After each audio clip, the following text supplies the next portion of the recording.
अस्सलाम वालेकुम and good evening. मैं हूं मेहर बुखारी। ईरान में 2.5 माह कबल ज़ाब्ता लिबास की खिलाफ वर्जी करने के इल्ज़ाम में मैसा अमीनी नामी कुर्द खातून को गिरफ्तार किया गया था और फिर पुलिस के जेर हिरासत उनकी मौत हो गई, जिसके बाद ईरान भर में मैसा की हिलाकत को बुनियाद बनाकर ईरानी अवाम ने एहतजाज और मुजाहरे शुरू कर दिए।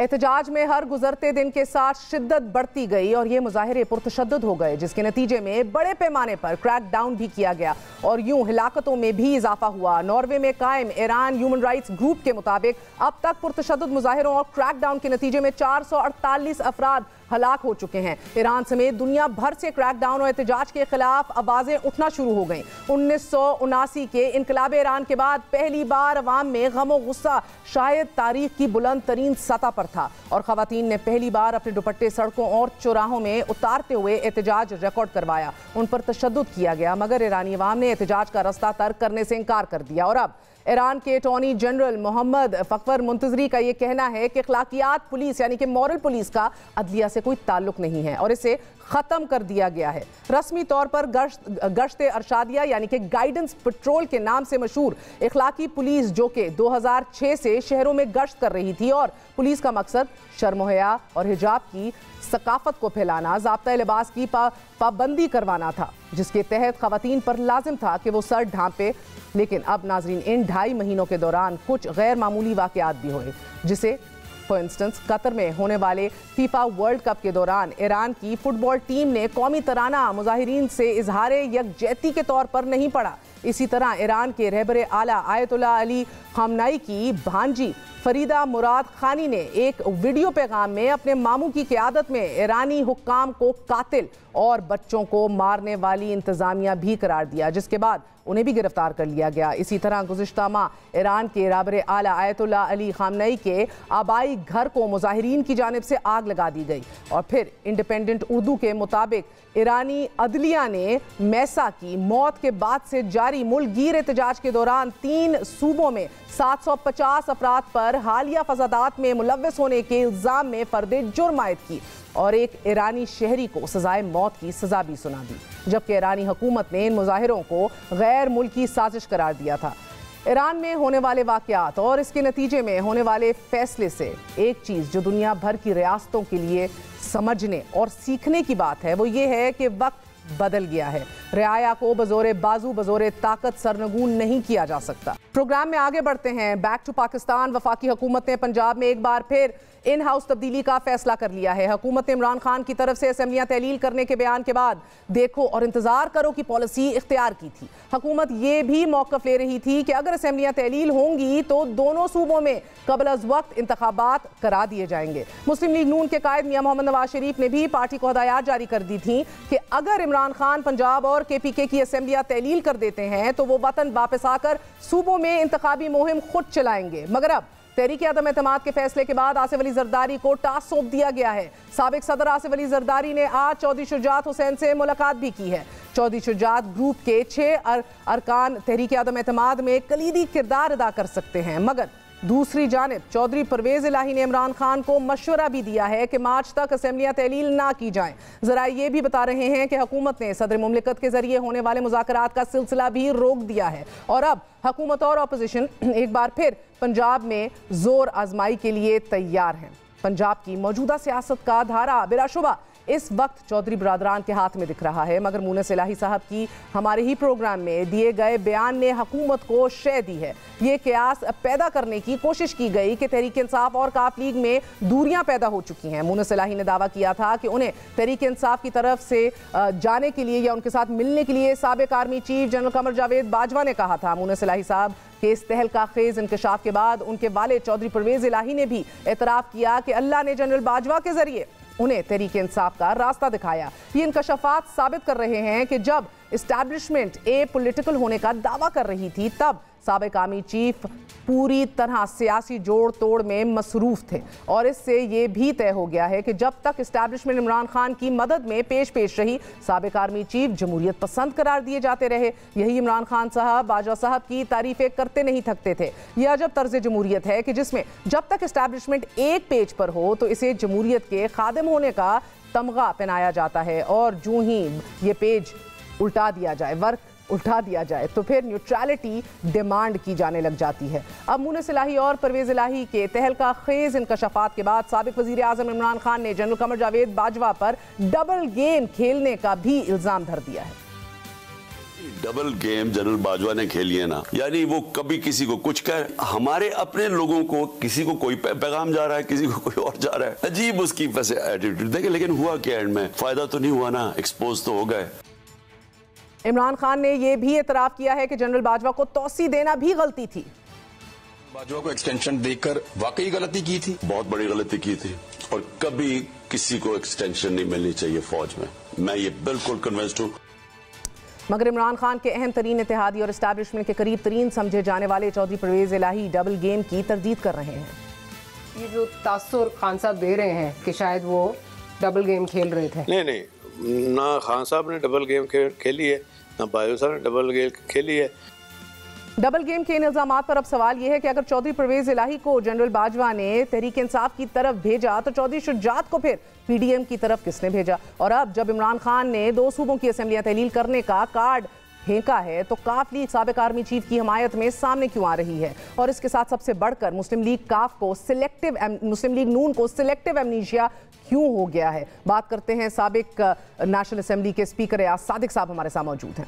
अयाज सादिक साहब, बहुत बहुत शुक्रिया साथ देने का। सर, फरमाए दीजिएगा कि फवाद चौधरी साहब ने आज बताया कि गैर रस्मी मुज़ाकरात जारी हैं, किस सतह पे ये मुज़ाकरात जारी हैं और आप इनकी तस्दीक करेंगे? बिस्मिल्लाहिर्रहमानिर्रहीम, नॉट एग्जैक्टली के जारी हैं, बट वो इसहाक डार साहब की जो आखिरी मुलाकात हुई थी प्रेसिडेंट आरिफ अलवी साहब से, वो है दोस्तों से बातचीत होती है बट उनको मुज़ाकरात नहीं हम कह सकते, और मगर राब्ते ज़रूर हैं। जी हाँ, बट मैं इसको ऑफिशियल कोई मुज़ाकरात या वो तो नहीं कह सकूँगा अभी, जब तक कि एक फॉर्मली बैठा नहीं जाता। और आपको पता है कि इसमें अपोजिशन, ये गवर्नमेंट की सारी पार्टीज़ हैं, पीडीएम है, पीपल्स पार्टी है, एएनपी है, ये सब बैठ के मुशावरत करके ही होगी और उनके रिप्रेजेंटेटिव भी होंगे। जब बात होगी तो जब फॉर्मली शुरू होगी तो फिर इंशाल्लाह they will all B part of this. लेकिन आपकी पार्टी अगर होती है, लेकिन आपकी पार्टी मुज़ाकरात के लिए ओपन है, तैयार है? मुज़ाकरात के लिए तो तब बैठा जाता है, जमहूरी जमातें तो मुज़ाकरात के लिए बैठती जब कोई बेसिस हो, जब कोई वजह हो और या कोई एजेंडा हो। अभी तक तो हमारे सामने एक ही एजेंडा है कि जी आप पहले इलेक्शन कराएं तो फिर हम बैठते हैं। तो पहले इलेक्शन कराने का एजेंडा रख के और ज़बरदस्ती तो नहीं बैठा जाता। बैठा तो ये जाता है कि अच्छा बैठें कि आप क्या चाहते हैं और हम क्या चाहते हैं, तो फिर बात हो सकती है। मगर जिस तरह वक्त गुजरता जा रहा है, मुझे नहीं पता कि अब इस पर नई प्रोग्रेस क्या होगी। सिर्फ स्टेटमेंट दे देने से तो नहीं होता। जब फॉर्मली हमें रिक्वेस्ट आएगी तो फिर मेरा ख्याल है सारी जमातें बैठ के इसको कंसिडर करेंगी। बिगर क्वेश्चन इज कि क्या आप चैलेंज करेंगे इलेक्शंस को? अगले केयर टेकर सेटअप आएगा, 3 माह में इलेक्शंस होने होंगे, विल यू चैलेंज इट, या आप जब कहते हैं हम तैयार हैं तो फिर आप मैदान में ही उतरेंगे और चैलेंज नहीं करेंगे किसी फोरम पे? नहीं, मेरा ख्याल है हम तो इलेक्शन में जाएंगे। हम तो बिल्कुल पूरी तैयारी से इलेक्शन में जाएंगे और इंशाल्लाह इलेक्शन में जीत के भी दिखाएंगे। ये कॉन्फिडेंस कहाँ से आ रहा है आज सादिक साहब? आप मुआशी सूरत हाल देख चुके हैं, 25% की इन्फ्लेशन हो चुकी है, हालात इतने सख्त ख़राब हैं। आप देख रहे हैं कि इसहाक डार साहब IMF को ललकार रहे हैं, पहले अपनी रेटिंग एजेंसीज़ को ललकार रहे थे, अब IMF को कह रहे हैं आई डोंट केयर। उसके बाद ख्वाजा साद रफ़ीक प्रेस कॉन्फ्रेंस करते हैं और वही बातें दोहराते हैं कि जो इमरान खान कहते थे कि हमें तो पता ही नहीं था, हालात इतने ख़राब थे, हमें तो आके पता लगा है। और अब फिर थोड़ी देर पहले मौलाना फजलुर रहमान साहब ने कहा है कि IMF जो है ये अमेरिका की लौंडी है और हम इस तरह का प्रेशर नहीं लेंगे। तो ये तो तमाम तर रॉन्ग सिग्नल्स जा रहे हैं। आपके कॉन्फिडेंस का सबब क्या है? ये कि इमरान खान साहब के पीरियड में $43.4 बिलियन का कर्जा लिया गया, एक छोटी अमाउंट नहीं है। और हमारा कॉन्फिडेंस ये है कि इमरान की जो झूठे नैरेटिव थे वो एक एक करके एक्सपोज हो रहे हैं। पहले उनका करप्शन का था, एक भी चीज़ मुस्लिम लीग नून के या किसी अपोजिशन के ख़िलाफ़ कुछ नहीं निकला और वो सारा फ्लैट गिरा, बल्कि यहाँ तक कि आला अदलिया ने भी उन लोगों को आहिस्ता आहिस्ता रिलीफ भी जब दी उसमें बहुत कुछ लिख के अपनी जजमेंट्स में किया। फिर जो इनका करब था कि हम बड़े ऑनेस्ट हैं और वो हैं, वो देख लिया, हमारी घड़ी तो वापस मंगवा दीजिए आप इस प्रोग्राम में प्लीज़, वो तो ज़रा तैयारी करें। $12 मिलियन की घड़ी 2 मिलियन में भेज दी, जिस तरह के कोई चोरी का माल होता है। तमाम तर भांडे फूट गए हैं, बावजूद उसके फिर भी कश्मीर में तमाम तर इलेक्शन चित करते चले जा रहे हैं। आपकी हुकूमत होते हुए भी फेडरल गवर्नमेंट भी तमाम तर भांडे तो फूट गए हैं, फिर ये किस तरह हो रहा है? देखें, कश्मीर में भी वो रिज़ल्ट तो नहीं है ना जो पहले थे, जो 2018 के इलेक्शन के बाद जो फेडरल गवर्नमेंट के हुए थे या प्रोविंसेस के, उसके बाद जो रिज़ल्ट आए थे वो कैसे रिज़ल्ट आए थे अब आपको भी पता है। मोनस इलाही साहब ने भी वो फरमा दिया वो कैसे रिज़ल्ट आए थे। मगर जो अब रिज़ल्ट आ रहे हैं वो रिज़ल्ट तो नहीं, हालांकि उनकी गवर्नमेंट वहाँ पे बैठी हुई है और उनकी गवर्नमेंट मशीनरी वो इलेक्शन लड़ रही है, उसके बावजूद जो रिज़ल्ट आए वो पहले से बहुत बेहतर हैं। और अगर वहाँ न्यूट्रल गवर्नमेंट हो तो फिर वहाँ हालात ही टोटल डिफरेंट हो लोकल बॉडीज। सर, कश्मीर ज़्यादातर आपको पता है वफाकी हुकूमत से असरअंदाज होते हैं, उधर के नताइज आज उनके हाथ साथ इस्टेब्लिशमेंट भी नहीं है, बज़ाहिर क्या नहीं है उनकी जी उनकी वो होते हैं जो उनके असेंबलियों के इलेक्शन होते हैं, ये अभी लोकल बॉडीज़ हैं और लोकल बॉडीज़ की तो एक एक चीज़ जो है वो कंट्रोल उनकी अपनी असेंबली करती है या प्राइम मिनिस्टर करते हैं या उनके वज़रा करते हैं। तो वो तो बड़ा क्लियर है कि तो अगला पिछला इलेक्शन फिर आप लोगों को जीत जाना चाहिए था सर। मगर मुझे एक बात बताइएगा, आपने बाजवा साहब का भी जिक्र किया, बड़ा अहम नुक्ता है ये सर, और ये बड़ा कंटेंशन का भी है क्योंकि डबल गेम खेलने का इल्ज़ाम लगाया है इमरान खान साहब ने उन पर। आपका भी बड़ा वसीतर तजर्बा रहा है जनरल कमर जावेद बाजवा साहब से, डबल गेम खेल रहे थे? ये बाजवा साहब खुद आके बता सकते हैं, मैं इसके ऊपर क्या कमेंट करूं। और वो इमरान खान साहब जो बात कर रहे हैं वो जाने और वो जाने। हमें ये पता है कि हमने आगे चलना है। अब यहाँ से हम उस पर डिस्कशन करके उसका हमें क्या फ़ायदा मिलेगा, हम व्हाट विल वी गेन। एक पीरियड था, एक एरा था, वो ख़त्म हो गया, अब हम आगे चलें। और हम कम से कम ये नहीं करेंगे कि जो एहसान करे उसके साथ ही ऐसा सलूक करें जैसा नियाजी साहब कर रहे हैं अपने दोस्तों के साथ। तो इसलिए I think let's move forward. General Qamar Javed Bajwa साहब ने आप लोगों पे क्या एहसान किया? मैं नहीं, हम पे तो कोई एहसान नहीं किया। मैं ये नहीं कह रहा कि हमारे साथ, मैं ये कह रहा हूँ कि हमें आगे चलना चाहिए। एहसान तो इमरान खान साहब के ऊपर किया था ना, वो तो ख़ुद वो कह रहे हैं, मोनस साहब भी कह रहे हैं और इमरान खान साहब भी कह रहे हैं। तो इसलिए वो जाने और उनका काम जाने, हम अपने काम से मतलब रखें। और हमारा काम क्या है कि हम मुल्क को बेहतरी की तरफ लेके जाएं। इकॉनमी के इशू हैं, फ्लड अभी आए हैं, अरबों डॉलर का नुकसान हुआ है, अरबों क्या 34-34.5 अरब डॉलर का नुकसान हुआ है।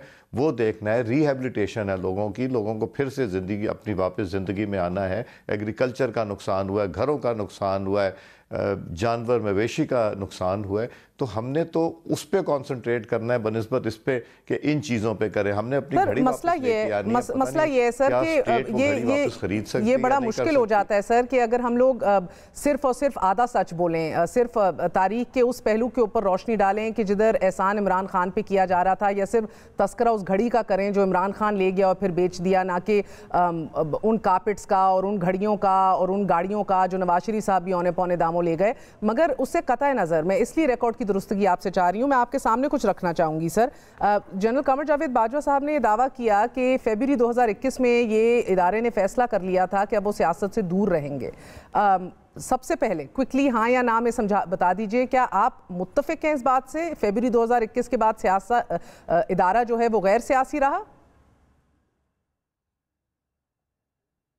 देखिए, मुझे अंदरून की बात तो नहीं पता, मगर उन्होंने ये स्टेटमेंट दी थी कि जी मैंने 2021 या 2022 फरवरी कहा था उन्होंने। 21 ये मैंने वो भी नहीं देखा, 21 कहा था।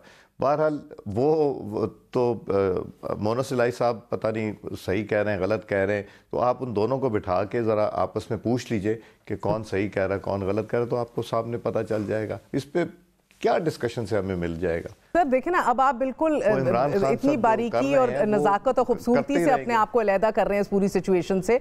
अब जनरल कमर जावेद बाजवा तो वर्दी उतार के भी हम सोच भी नहीं सकते उनको इंटरव्यू करने का, तो इसलिए आपसे पूछ लेती हूँ सर।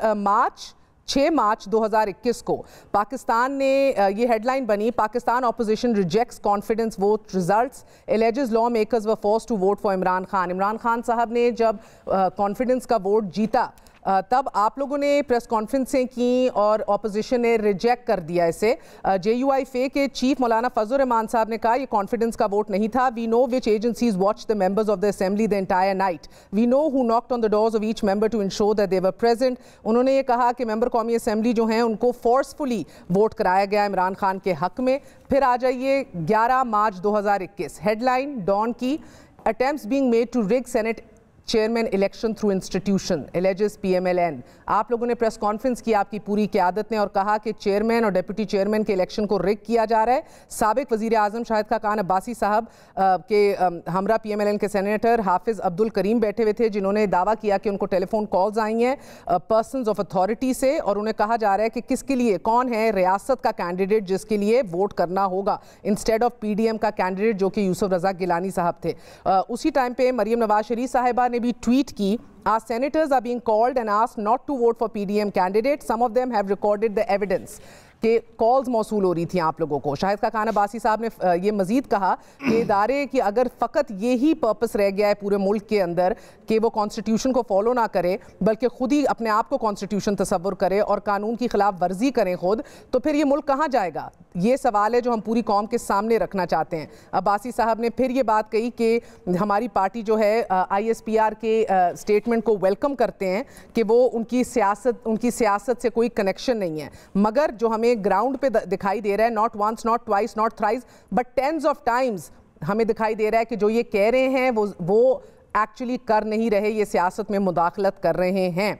अब्बासी साहब ने फिर ये कहा कि कोई सोल्जर जो है अपने तय काम नहीं करता, उसको ऊपर से ये अहकामात आ रहे होते हैं। और आपके जो सेनेटर करीम साहब बैठे थे उन्होंने बताया कि किस तरह इस कॉल के बाद उनके ऊपर केसेस रजिस्टर होना शुरू हो गए। फिर आ जाइए 19 जुलाई 2021, मरियम साहिबा ने कहा कि same page has become shame page. अब आगे इसके ऊपर मज़े की बात है कि ये कश्मीर का ही तब इलेक्शन था, तब वो बता रही थी कि पेट्रोल 118 रुपए का ये चोर बेच रहे हैं, आज बहरहाल 225 का है, but moving forward that's not the issue. The issue is 30 August को आ जाएं 2021, फिर हेडलाइन बनी, no other government has received as much support from establishment as PTI। आज के वज़ीर आज़म शहबाज शरीफ साहब ने ये दावा किया कि इतनी लेवल ऑफ सपोर्ट जो आज भी इंजॉय कर रहा है इमरान खान, ये कभी किसी ने माजी में नहीं की। तो सर आप ये ना कहिए कि हमारा क्या लेना देना, आपकी तो मैं हेडलाइन सामने रख रही हूँ, या तो बता दीजिए कि मुकम्मल तौर पे भरपूर तौर पे ये लोग थे मुलव्विस सियासत में। हेडलाइंस पढ़ दी हैं आपकी, अपनी प्रेस कॉन्फ्रेंसेस बता दी हैं। देखें वो पीरियड तो था, वो तो किसी से ढका छुपा नहीं है। जब हम पार्लियामेंट में वोटिंग की बात आती थी तो पूरी नेशनल असेंबली को ये पता था कि मेंबरान को किस तरह लाया जाता है, PTI के मेंबरान को, उनको कौन फ़ोन करता है। मतलब ये आपस में, चूँकि हमारे भी दोस्त हैं, वाकिफ़ हैं, सारे आपस में बैठ के डिस्कस करते थे, जी बजट नहीं पास होना, लेके आया जा रहा है, लोगों को फ़ोन किए जा रहे हैं। मेरे पास यहाँ इसी कमरे में राजा रियाज साहब बैठे हुए थे, वो यहाँ से कहीं गुजर रहे थे, वो चलते आ गए। ये उस ज़माने में जब वोट ऑफ नो कॉन्फिडेंस की अभी तैयारी हो रही थी, बहुत इब्तदाई, बल्कि नहीं, ये मेरा ख्याल है कोई वोटिंग का इशू था, किसी इशू के ऊपर, तब की बात है। तो 2 लोग दरवाज़ा खोल के अंदर आ गए, अंदर आके कहते हैं ओहो सॉरी वो हम गलत कमरे में आ गए। तो मैंने कहा देख लो कौन बैठा है, अंदर के कमरे में भी ज़रा जाके देख लो कौन बैठा है। तो ये चीज़ें तो होती नहीं, और वो ना MNA थे ना कोई ऐसे लोग थे जिनको हमने पहले कभी देखा था। तो ये चीज़ें होती नहीं हैं, ये किसी से ढकी छुपी नहीं। अगर हम कहें कि जी ये ऐसी बात नहीं थी तो नहीं, ये ऐसी बात नहीं थे। मैंने एक इंटरव्यू दिया था 2018 में मुनीज़ जहांगीर को, जब मैं अभी स्पीकर था, और उसमें मैंने कहा था कि 2002 से बुरे हालात हैं। अगर आप वो इंटरव्यू निकाल के देख लीजिए तो उसमें आपको पता चलेगा कि मुझे जो People's Party, PMLN, PTI, GDA, उनके सारे आके MNAs कहते थे कि जी हमें अप्रोच किया जा रहा है कि PTI ज्वाइन करो और उनके साथ लगो, अभी इलेक्शन नहीं हुए थे। तो ये चीज़ें तो हैं, ये हम अगर डिनाई करें कि ढकी छुपी, ये ढकी छुपी नहीं है, ये बात है, सच्चाई है, हकीकत है। मगर अब हम क्या करें, अब हम उसी के ऊपर डिस्कशन करते जाएं। नहीं, तो मेरा सवाल आपसे ये कि क्या जनरल कमर जावेद बाजवा साहब फिर गालिबन गलत बयानी करके गए हैं? हमें तो अब कहने वो की एपॉलिटिकल नहीं हुए थे। आप लोग तो पूरा साल यही कहते रहे कि मुदाखलत कर रहे हैं, तो गलत बात करके गए हैं वो। हमें तो कुछ कहने की जरूरत नहीं। नियाजी साहब जो कुछ कह रहे हैं वही सारा कुछ कह रहे हैं, वही सारा कुछ उगल रहे हैं। वहीं मोनस साहब ने भी, परवेज इलाही साहब, सब ने ये बातें की हैं। ये कोई ढकी छुपी बात है? तब वो सेम पेज पे थे एस्टैब्लिशमेंट के साथ, और आज आप सेम पेज पे एस्टैब्लिशमेंट के साथ। ऐसी बात नहीं। मेरा नहीं ख्याल है कि हम, ऐसी कोई बात है कि हम एक पेज पे हैं। बट एक पेज पे कहने का मतलब क्या है कि इमरान खान साहब तो बैसाखियों पे खड़े हुए थे ना। हमारा वो रिलेशनशिप नहीं है कि हम उनसे कहें कि जी जाएं हमें बंदे ला के लेके आएँ। हमारा वो रिलेशनशिप नहीं, कहें कि जी हमें वोट की ज़रूरत है तो हमारा आप कोरम पूरा कर दें। हमें वो ज़रूरत नहीं है कि हम कहें कि जी आप सेनेट में हमारी मेजॉरिटी इसको माइनॉरिटी में ना कन्वर्ट करें। हम वो सर, इमरान खान साहब कहते हैं जिस तरह काफली को हमारी तरफ भेजा उसी तरह दीगर को आपकी तरफ भेज दिया, बाप को, MQM को, चौधरी शुजात साहब को। तो वो मेरा ख्याल है फिर अगर आप चौधरी शुजात साहब से पूछेंगे वो खुद बता सकेंगे कि वो खुद आए। हम उनकी तरफ शुक्र आपने नहीं कहा कि बाजवा साहब साहब को चीफ मिनिस्टरशिप ऑफर की थी। नहीं, हम चौधरी शुजात साहब और परवेज इलाही साहब के पास गए। हमने वहाँ खाना खाया, वहाँ दुआए खैर हुई, मिठाइयाँ बटी, मिठाई खाई। वो तो 12 घंटे भी नहीं गुजरे थे कि उसमें तब्दीली आ गई। अब वो कैसे तब्दीली आई, अयाज साहब मुझे बताइएगा कि क्या चीफ बाजवा सर बताइएगा क्या साबिक चीफ अवामी स्टाफ ने आप लोगों से एक्सटेंशन मांगी या कोई ऐसा पैगाम भेजा था? किसने? साबिक चीफ अवामी स्टाफ ने। किसने? नहीं, नॉट टू माई नॉलेज। ठीक है। सो सर, बिकॉज इंतहाई अहम मोड़ है ये। आप लोगों को रिकॉर्ड की दुरुस्तगी भी करनी होगी। ये नहीं हो सकता कि आप वोट को इज्जत दो की बातें करें और फिर जब खुद हुकूमत में आ जाएं तो फिर कहें हमने इसके बारे में बात ही नहीं करनी। मौरख तो सब कुछ लिखेगा तारीख में, अच्छा भी बुरा भी। और इसके साथ साथ ये भी हमें अब तायुन करना पड़ेगा कि तारीख में तो सब कुछ लिखा जाएगा। बिल्कुल ऐसा ही है। और ये भी तायुन करना पड़ेगा कि अब आगे बढ़ने के लिए क्या करना है। अभी तक गैर रस्मी आप कह रहे हैं कि अनऑफिशियल बिल्कुल है, ऑफिशियली नहीं कहा गया। आपने जरदारी साहब को क्या टास्क सौंप के भेजा है? वो भी अब चौधरी शुजात साहब से मिलाए हैं, उनसे क्या उम्मीदें हैं चौधरी शुजात साहब से? वो क्या डिलीवर कर सकते हैं एट दिस पॉइंट?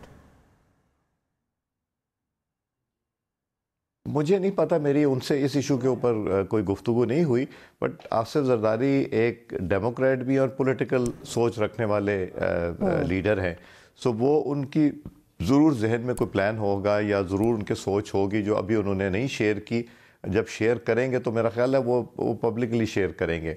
अच्छा, आपको लग रहा है इम्पोर्टेंट एक रोल प्ले कर सकते हैं बिकॉज अब जी बोलें, क्या इम्पोर्टेंट रोल प्ले कर सकते हैं चौधरी साहब?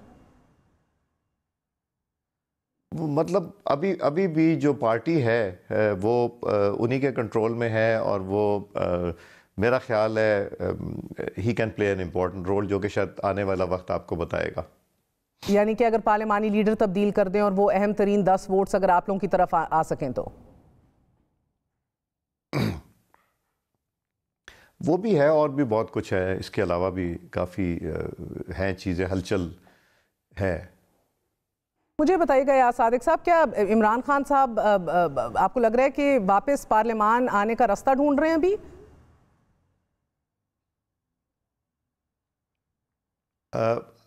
मैं तो यही चाहूँगा कि आ जाए, मगर किस मुंह से आएंगे? वो ये भी सोचते होंगे कि मैंने तो क्या कुछ नहीं कहा इस पार्लियामान को। 2014 में क्या कुछ कहते थे, चोर भी कहते थे, बुरा भला भी कहते थे। उसी में आए, उसी में बैठे, उसी में जीते, जितवाए गए, उसी में आके प्राइम मिनिस्टर बने, उसी में फिर से बैठे। अब फिर वो उसको बुरा भला कह रहे हैं, चूँकि वो एक्चुअली उनका इशू कुछ और है। वो अपनी ज़ात से बाहर नहीं निकल सकते और वो अपनी ज़ात के लिए हर चीज़ चाहते हैं कि वो मेरा ख्याल है प्रेसिडेंट भी बना दें, प्राइम मिनिस्टर भी बना दें, चीफ ऑफ आर्मी स्टाफ भी बना दें, चीफ जस्टिस भी बना दें, चीफ इलेक्शन कमिश्नर बना दें, फिर वो सेटिस्फाइड होंगे, nothing short of that.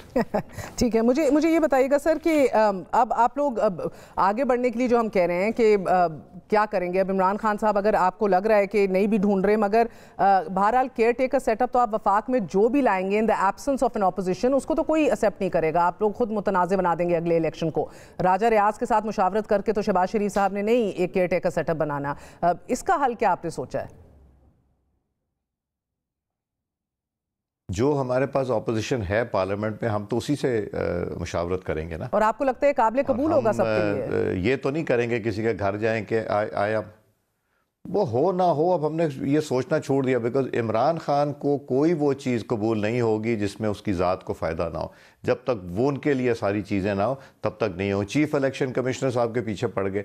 Chief election commissioner सबसे पूछ लीजिए, इन्होंने ये नाम दिया था जी, ये हमने नाम नहीं दिया था। चीफ इलेक्शन कमिश्नर का नाम परवेज़ खटक साहब ने जेब से पर्ची निकाल के ख्वाजा आसिफ साहब से कहा कि जी ये हमारा नाम है, वो उन्होंने दिया था। अब वो इसलिए कि वो उनकी मर्जी से नहीं चल रहे, वो इंडिपेंडेंट नहीं चल रहे हैं, वो उनके खिलाफ हैं। एयाज सादिक साहब, क्या पीडीएम की अपनी कोई शराइत या कंडीशंस हो सकती हैं to go into discussions with Imran Khan? आपने ये तो कहा कि जब ऑफिशियली उनकी तरफ से ऑफर आएगी कि हमने बैठना है तो आप लोग तैयार होंगे, मगर क्या आप लोगों की अपनी कोई कंडीशंस हो सकती हैं इमरान खान साहब से टू सिट?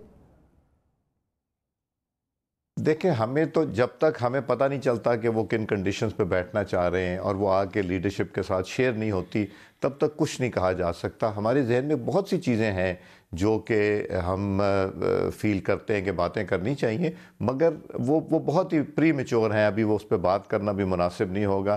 पहले हमें पता चलेगा वो क्या चाहते हैं, एग्जैक्टली क्या चाहते हैं, और फिर अपनी लीडरशिप से बात करेंगे। अगर हमें इजाज़त मिली, ये सारी जमातों ने मिल के फ़ैसला किया कि हाँ हमने जाना है, तो फिर तो काम आगे चलेगा। अदरवाइज ये हालात और अगर इस्टेब्लिशमेंट की तरफ से कहा जाए कि बैठना नागुज़ीर है, हाँ, देखिए ना सर, आप इतने मंजे हुए सियासतदान हैं, you will agree with me कि एंगेजमेंट मेरा नहीं ख्याल है इस्टेब्लिशमेंट नहीं। जी नहीं, मैं तो बिलीव करता हूँ इंगेजमेंट में, मैं तो बहुत बिलीव करता हूँ। मेरा नहीं ख्याल है कि establishment is going to interfere in these things any more. बहुत बहुत शुक्रिया। हमारे साथ साबिक speaker national assembly Ayaz Sadiq साहब मौजूद है। आपने गुफ्तगू सुनी। नाज़रीन, इलेक्शन कमीशन ने साबिक वज़ीर आज़म इमरान खान को पार्टी चेयरमैनशिप से हटाने के लिए कार्रवाई का आगाज़ कर दिया है। इलेक्शन कमीशन ने इमरान खान को पार्टी सरबराही से हटाने के लिए बाकायदा नोटिस जारी कर दिया है और इस केस की समाअत 13 दिसंबर को मुकर्रर कर दी गई है। इलेक्शन कमीशन ने इमरान खान को तोशाखाना केस में नाअहल किया था और अब इस नाअहली को बुनियाद बनाकर इमरान खान को पार्टी की सरबराही से हटाने की कार्रवाई शुरू की जाएगी। इलेक्शन कमीशन ने 21 अक्टूबर को आइन के आर्टिकल 63 1P के तहत इमरान खान के खिलाफ तोशाखाना केस में मुत्तफिका फैसला दिया था और अब इस नाअहली को बुनियाद बनाकर मियां मोहम्मद नवाज शरीफ तर्ज पर इमरान खान को भी पार्टी सदारत से हटाया जा सकता है और यह कार्रवाई शुरू की जा सकती है। मियां मोहम्मद नवाज शरीफ को फरवरी 2018 में सुप्रीम कोर्ट के 3 रुकनी बेंच ने इंतखाबी एक्ट के मुकदमे में पार्टी सदारत से भी नाअहल कर दिया था और उनके बतौर पार्टी सदर तमाम फैसलों को भी कलअदम करार दे दिया गया था। अदालत का कहना था कि आइन के आर्टिकल 62 और 63 पर पूरा ना उतरने वाला शख्स किसी सियासी जमात की सदारत भी नहीं कर सकता। मियां नवाज शरीफ तब अपने खिलाफ इस फैसले पर इसे पार्लियामान का इख्तियार छीन लेने से ताबीर कर रहे थे, मगर आज उनकी पार्टी की हुकूमत में एक और साबिक वजीर आजम को पार्टी सदारत से हटाने के लिए कोशिशें शुरू कर दी गई हैं। ये भी याद रहे कि मियां नवाज शरीफ को पार्टी सदारत से हटाने जाने पर तब तहरीक इंसाफ का मौक़िफ़ ये था कि नाअहल शख्स पार्टी के फैसले कैसे कर सकता है और अब ये सवाल इमरान खान के सामने भी खड़ा हो सकता है। गो कि ये बाद में चैलेंज होगी, हायर भी जाएगी, बट द फैक्ट रिमेन्स के वही असूल बार बार रद्द कर दिए जाते हैं और हुकूमत में आके असूलों को तब्दील कर लिया जाता है। एक वक्फा लेते हैं, वक्फे के बाद हाजिर होंगे। Stay with us.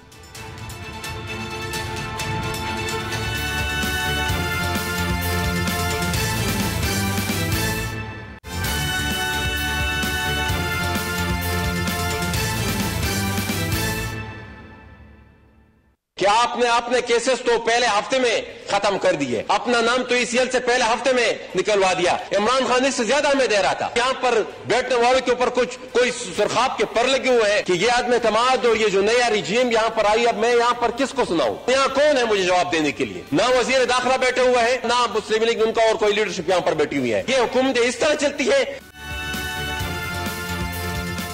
यके बाद दीगरे हुकूमत में मौजूदा सियासी जमातों के कायदीन अपने खिलाफ दायर नैब मुकदमात में या तो बरी हो रहे हैं या फिर नैब अदालतें केस वापस नैब हेडक्वार्टर भेज रही हैं। और ये तासुर मजीद मजबूत होता चला जा रहा है कि PDM जमातों की तरफ से अदम एतमाद की तहरीक लाने और इमरान खान को इक़्तिदार से बेदखल करने का वाहिद मकसद नैब कानून में तरमीम करके अपने खिलाफ केसेस खत्म करना था। ख्वाजा बरादरान की बरियत की दरख्वास्तों पर नैब ने तहरीरी जवाब जमा करा दिया, जिसमें कहा गया है कि 3 इश्तिहारी मुल्ज़िमान के शामिल तफ्तीश होने के बाद और ताज़ा शहादतों के सामने आने के बाद ख्वाजा साद रफीक और ख्वाजा सलमान रफीक पर लगे इल्ज़ाम रद्द हो जाते हैं। तहरीरी जवाब में मजीद कहा गया है कि इश्तिहारी मुल्ज़िमान के सबूतों से साबित होता है कि ख्वाजा साद रफीक और ख्वाजा सलमान रफीक पैरागॉन सोसाइटी के पार्टनर्स नहीं थे, जबकि केस में अहम बादमाफ गवाह और उस वक्त के चेयरमैन पैरागॉन कैसर अमीन बट भी अपने पहले बयान से मुनरिफ हो गए। नैब जवाब के बाद अदालत ने ख्वाजा बरादरान की बरियत की दरख्वास्तों पर समाअत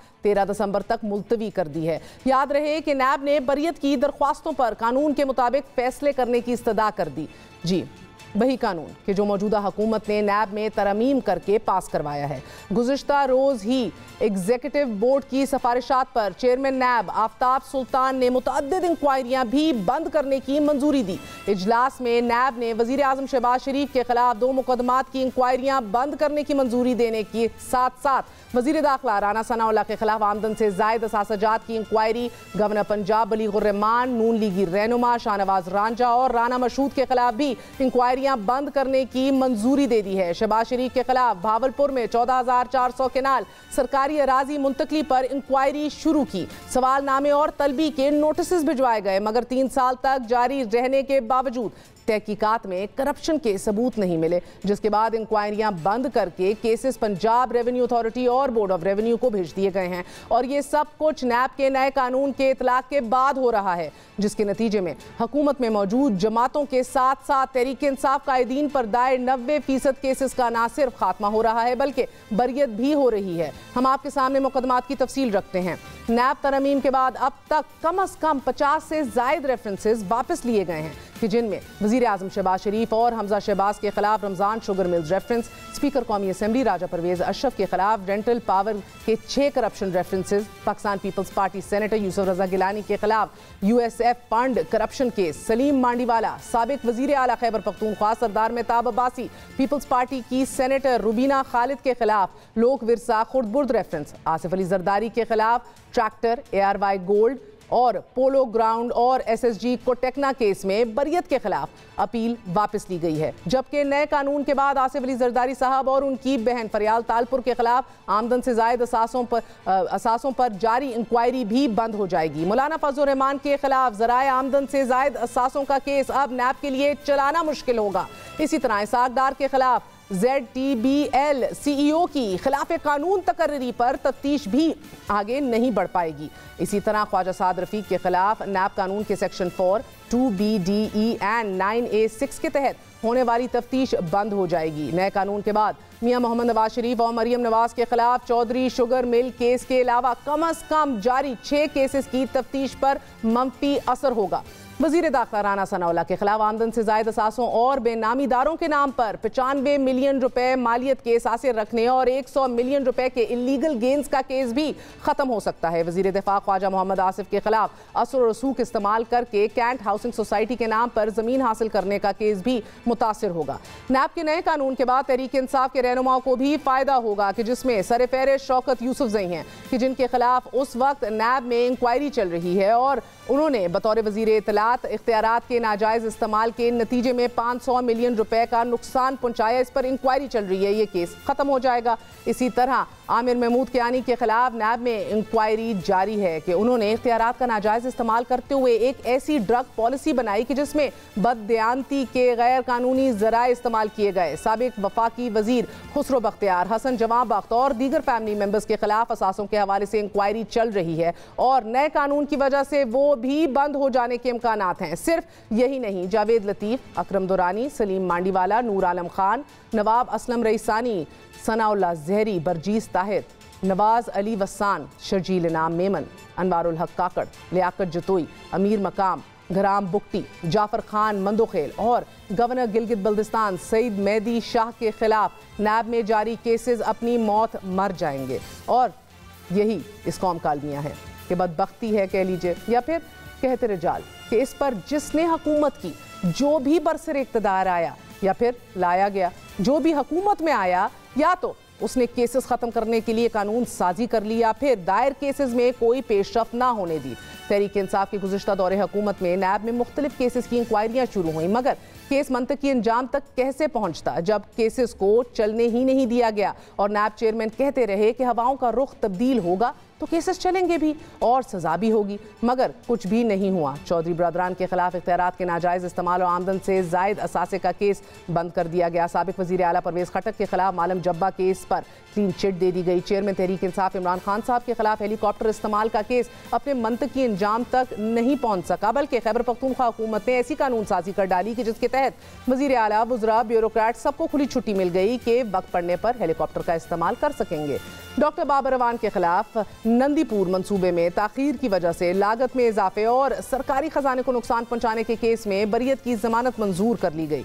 इसी तरह इमरान खान के दोस्त जुल्फी बुखारी के खिलाफ ऑफशोर कंपनियों से मुतल्लिक नैब कार्रवाई अदम शाहिद की बिना पर बंद कर दी गई। उस्मान बुजार के खिलाफ शराब के लाइसेंस के गैर कानूनी इजरा की तफ्तीश। हलीम आदिल शेख के खिलाफ 250 एकड़ सरकारी जमीन की गैर कानूनी फरोख के हवाले से इंक्वायरी। नूरुल हक कादरी के खिलाफ इंक्वायरी। गुलाम सरवर खान के खिलाफ आमदन से जायद असासजात केस। सब्तैन खान के खिलाफ बदउनवानी के इल्जामात पर इंक्वायरी। और BRT केस अभी तक मंतकी अंजाम को पहुंचना तो दूर की बात, इस पर कार्रवाई कहां तक पहुंची किसी को नहीं मालूम।